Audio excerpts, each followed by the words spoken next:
Ang mga Pariseo, ang mga Saduseo, ug mga magtutudlo sa balaod sa panahon ni Jesus, stricto jud kaayo sila sa pagtuman.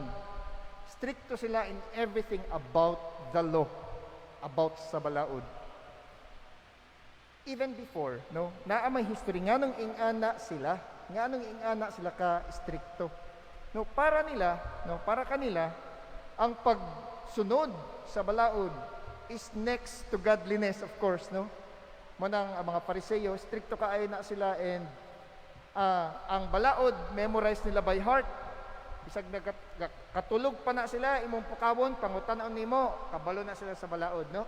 Napatay gitawag nga kanang ilahang ang katong Decalogue, katong 10 Commandments sa time ni Moses, no? Ilaha pa nang gi usa-usa nga padaghan pa na sila. Nang ilang gitawag na siya nga Talmud, no? Daghan pagikaay na sila and memorize na nila by heart.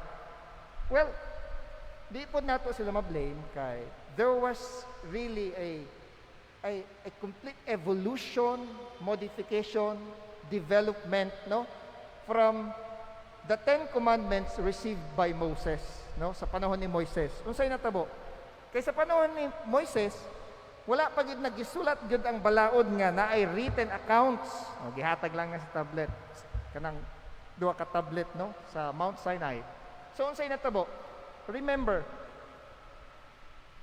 after kay Moises, daghan na kayog naagian ng mga Israelinhon, mga Jewish people, na destroy na ang temple sa Jerusalem, na destroy na ang Judah, ang Israel, and then na-under na sila sa gitawag nga Hellenistic culture or sa mga Greeks, no? And then daghan na kaayog modifications na natabo sa balaod.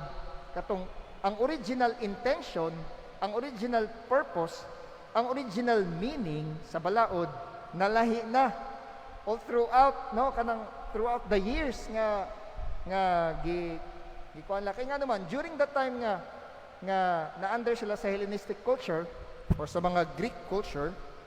Ang natabo diha, nawala na gyud, daghan na gyud kaayong mga tao sa panahon nila ang wala na kaayo mo practice o musunod sa balaod. Very lenient na ang ilahang kinabuhi tungod sa influence ng Hellenistic culture or ng mga Griego sa ilahang kultura. Mao nang pagkadawat, no, pagka-reclaim or regain sa Israel or sa mga Jewish people, sa mga Hudyo sa ilang independence, diha na there was the birth of this what we call the Pharisees and the Sadducees, nga ganahan sila nga i-guard, gwardyahan, protektahan nila ang gitawag nila nga balaod, to reclaim the law. Mao nang grabe ka sila ka istrikto after that. Ang naging problema lang is this: katong mga Pariseo, Sadduceo, and other groups of the law or teachers of the law during that time, lahi na gyud ang pag-interpret nila sa original nga balaod.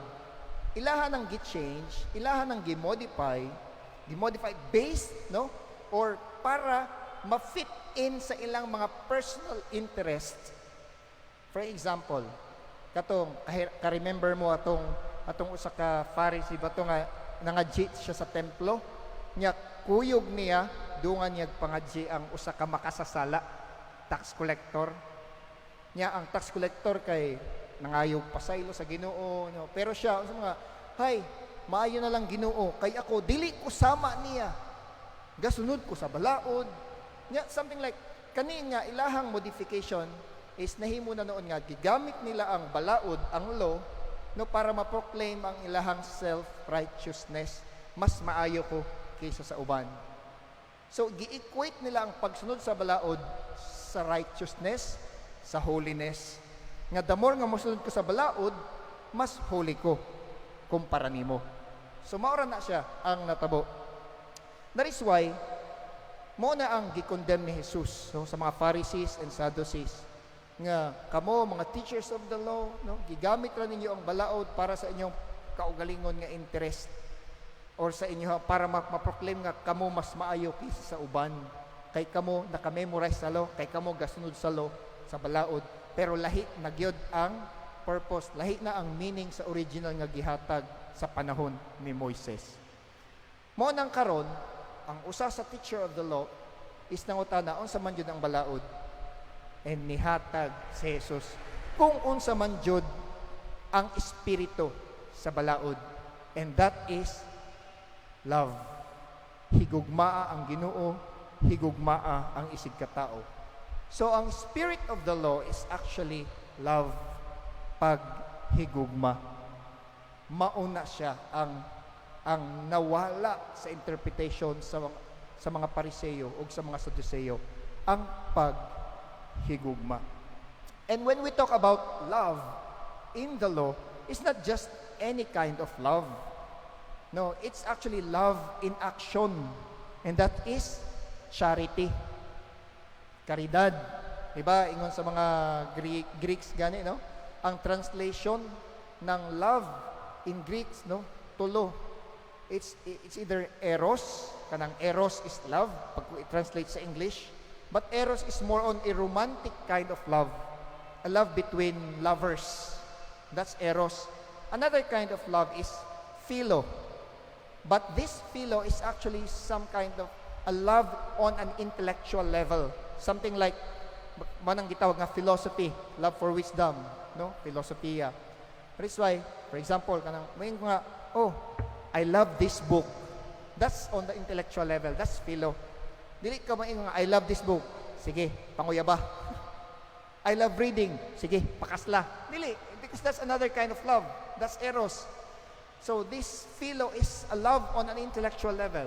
I love reading, I love dancing, I love singing. Oh, that's philo. No? Pero ang ikatulo is ang gitawag nato nga agape. No, agape in Greek, which means love in action. That is charity. That is sharing. That's agape. No?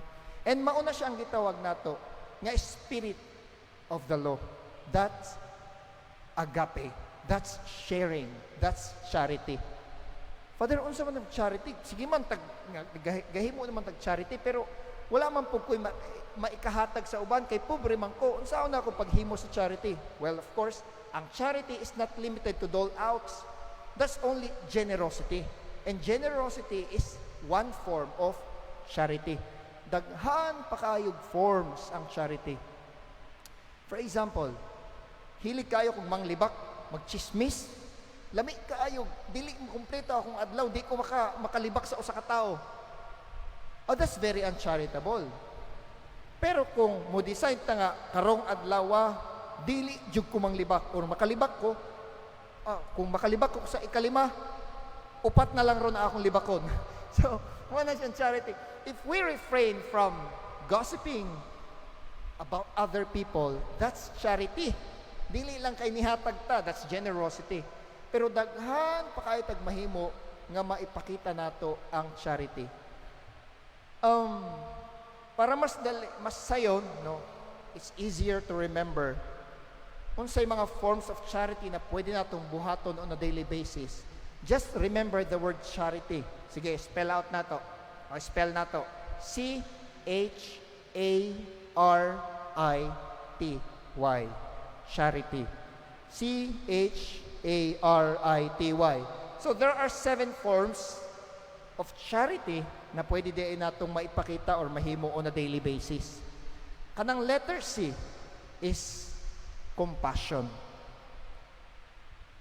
Timan ininyo, charity. Letter C for compassion. Compassion is not just kaluoy. It's actually from the Latin word cum and passus or patire, which means patire is suffering or kalisod. Ang cum is with, no? Or to suffer with. Muna. Meaning, ma-feel nato ang suffering sa uban. It means, kanang compassion is actually a form of selflessness or self-giving. Meaning, gi-consider nato ang uban. Unsay ma-feel nila, unsay ilang sitwasyon ron. That's charity and that's compassion. Kanang dili lang, wala tay paki nila, bahalag, mamatay na sila, wa ako'y paki, basta ako okay ko. So dili na siya compassion. Compassion is really empathy kanang bitaw mo feel ta kung unsay ilahang na feel. That's compassion. That's a form of charity nga pwede natong buhaton on a daily basis. In a simple thing that we do, pwedeng naatay compassion. Letter H sa charity is humility. Humility is a form of charity. Kaya nga naman, kung dili ta humble, mga hambugiro ta. And kung mga hambugiro ta, that could be parang a scandal to other people. So kung hambugiro ta, maging iskandalo na ta. Meaning, makasala na ang uban tungod sa atong pagkahambog. And usabay pwedeng matabo kung wala tayo humility. Time will come nga kita mismo mo look down on other people because kita mismo mga hambugiro, wala tayo humility. So maka-look down yun, sila nga, very easy na sa tua mo, ingon nga, buguan ni mo, oy. Mautan ni mo, oy. So, nga, stupid ka. Mama ng mga isulti karon sa Facebook, social media, kana na mabasahan nimo. That's uncharity. That's uncharitable. Kanang wala tay humility. So if we really want to practice charity, then be humble on a daily basis. Letter A is acceptance. Pagdawat. Karon daghan na kaayo tag mga division in our society. Ay ikaw dilawan ka, ako dili. Ikaw inana kang kuan, ako dili. Ikaw diha ka, kami dili. So daghan na kayo divisions, no? And then unsa pa yung natabuan na, dili ikaw dawaton sa akong circles of friends. Kay dili ta parehong opinion. Di ka mabilong dire, kay dili ta pareho og kanang partido or whatever. Daghan na kayo tag division. Nawala na sa ato ang unity. And dili na kaayo ta very accepting sa uban. Gamay lang difference na to, di na kunimo. So something like that. So maunang, if we really want to practice charity on a daily basis, we accept everyone regardless of their age, regardless of their status in life, regardless of their affinity, regardless of unsa may iyahang belief, political beliefs or social belief o unsa pa man. We accept everyone, and that's actually the meaning of Catholic. All-embracing, universal. So kung ganahan ta nga ma-practice nato ang charity on a daily basis, accept even those people that are actually hard to accept para sa atua. And next letter sa charity is letter R. Importante kaya ni karon. R refers to reconciliation. Daghan na kay nag-conflict karon, even in our family, even in our circles of friends, in our society, especially karon, no? Hapit na sa lang eleksyon. Daghan nag-aaway-away, even sa social media. And kung ganahan ta nga ma-practice nato ang charity on a daily basis, and then we try our best to reconcile with one another. Kay in the end, dili maning mga political beliefs nato or dili maning ato mga social beliefs ang makasave nato, but makatabang nato, but ang people around us, families, friends, community. Mao nang importante kayo at the end of the day, we reconcile with those we are in conflict with. So reconciliation. And we start it among ourselves. We start it within our family, within our community. Ang next letter sa charity is initiative. Pagkukusang loob. Kanang dili na ta kinahanglang diktahan unsay atong buhaton. Makakita ta og kinahanglan og tabang, dili ta kinahanglang ingnan, uy tabangay pud tong imuhang silingan. Uy tabangay pud tong imuhang kauban dito sa organization kay luoy na kayo. Dili, initiative. Makita nato nga kinahanglan man ni akong tabang, kita na mismo ang manguna unsay akong maitabang nimo.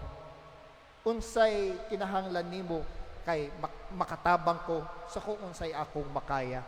So that's initiative. Ang letter T, importante pud ni karon. Ang gitawag nato na tactfulness. Kanang daghan na kaayo mga taklesa o takleso sa social media, no? It's very easy for us to say lagi nga bugo, bobo, stupid. Sa social media makita na ninyo daghan kayo nga as if ang only to find out na katong nisulti nga bobo siya di ay dagang hagbong sa eskwelahan sa una.